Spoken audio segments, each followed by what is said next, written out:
The reality is you learn more from your failures than you learn from your successes.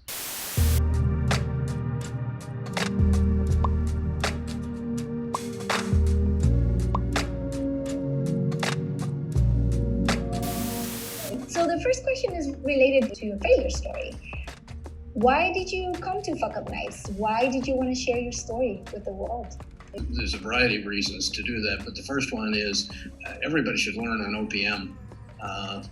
Other people's mistakes, other people's money, and giving back in terms of failure is one way to do that. It's probably the precept under your organization, but the reality is you learn more from your failures than you learn from your successes. Your success you either attribute to your genius or whatever, when it could have been sheer luck.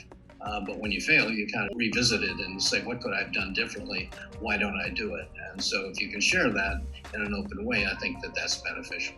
I think the second one is that it's more real. You go into a bookstore and look on the shelves. There aren't many bookstores any longer. And I would argue part of the reason is they don't understand what the consumer needs, but that's the entrepreneur in me. But the reality is, just stacks and stacks of success stories out there, but looking for ones about failure and they aren't there. The reality is putting something out there, I thought was something that was needed in the marketplace, because I didn't think that people were getting a true view. When I talk about the myth of the overnight success, it's kind of Silicon Valley. Right now, if you ask 90% of the people in the world what happens at Silicon Valley, it's start in a garage and sell from $10 million to $100 million in a year.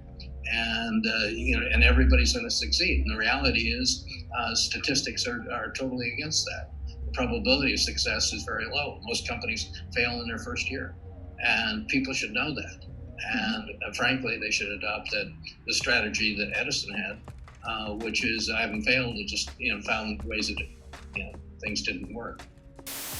There's something that, as you were saying, people not only talk about failure, but people don't really talk about how it feels. So as you were sharing your failure and as you reflect and revisit those fuck-ups, what does it make you feel happy? Well, it makes you feel like you wasted time. And one of the biggest things that we all have little of is extra time.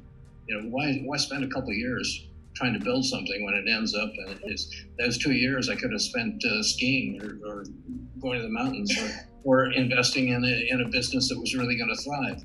I mean, that was the first one. The second one was a real alienation at the guy who was running the company, because he basically lied to me about what he wanted from me. And I brought in people that built something that was really good in a short period of time and disrupted their lives. And I felt the responsibility to them. And I felt an alienation, piss off at the guy who was doing it, that he wouldn't listen or look at that. And so the contract that I had with people, and I'm not talking about written, but the mental contract was really violated because I used that to be able to make them successful. Why don't you tell us a little bit more about your books and the most recent one for everybody to get to know you a little bit better? Well, I've written a few books, but two that I will accept that I wrote. One is on success, called Conquering the North Face, and the other one's on failure, which is what we're talking about here.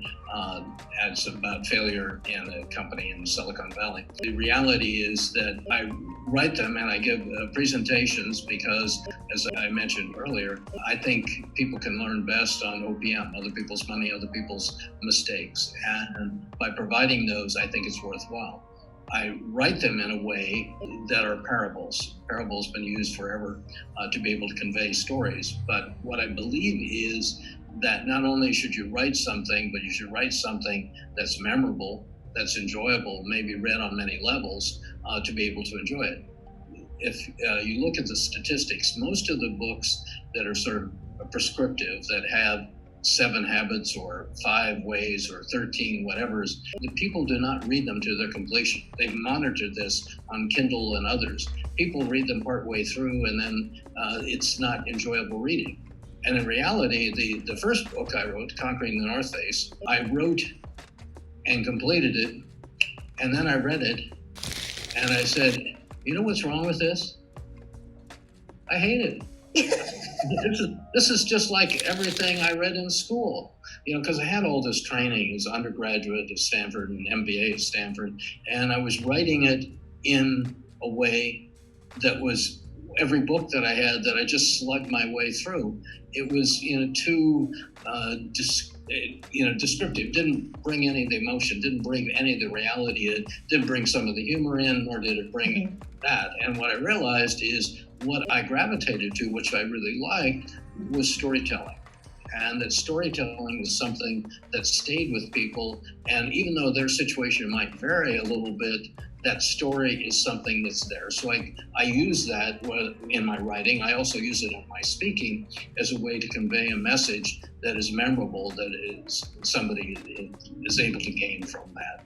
And what I did after that, I found a writing partner. He happens to be on the other side of the US, that he could really capture voice. He really knows how to do that. He's a very good writer, and he and I really linked up. We like one another, so we laugh at the same things. And in writing, it was a fun thing to do for me, and we would go back and forth and learn about it. But he was able to capture my voice. So when you read my books, they sound exactly as if I'm speaking to you.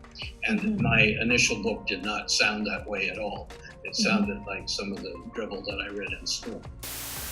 Yeah, and it's interesting that you mentioned leadership, Hub, because you've been playing around with leadership for a while and experimenting with your leadership roles and what to do with your team, how to grow your teams, and you keep giving and you keep writing about it. Do you think this is a role that the leaders of big enterprises should play? Should this be part of their responsibilities for them to give back, for them to share those lessons, for them to inspire others, so that we can all learn quickly and develop faster?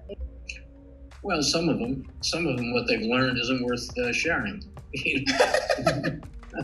There's good leaders and there's bad leaders. If the good leaders want to share, that's great. If the bad, but it is something, and I think that most jobs are all consuming, and we sort of laugh about it, but there's no 8 to 5 job anymore, even in large companies. And so it takes time to write a book, or it takes time to give speaking somewhere else. And that's taken from something. And I think there's an element of giving back that all of us should be doing, but not everybody shares that, and that's time they have to steal from somewhere.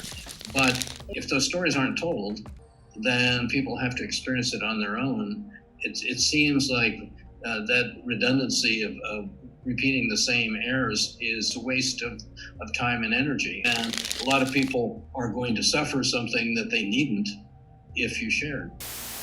What is that one piece of advice, or what that one call to action that you would give the people that will be watching?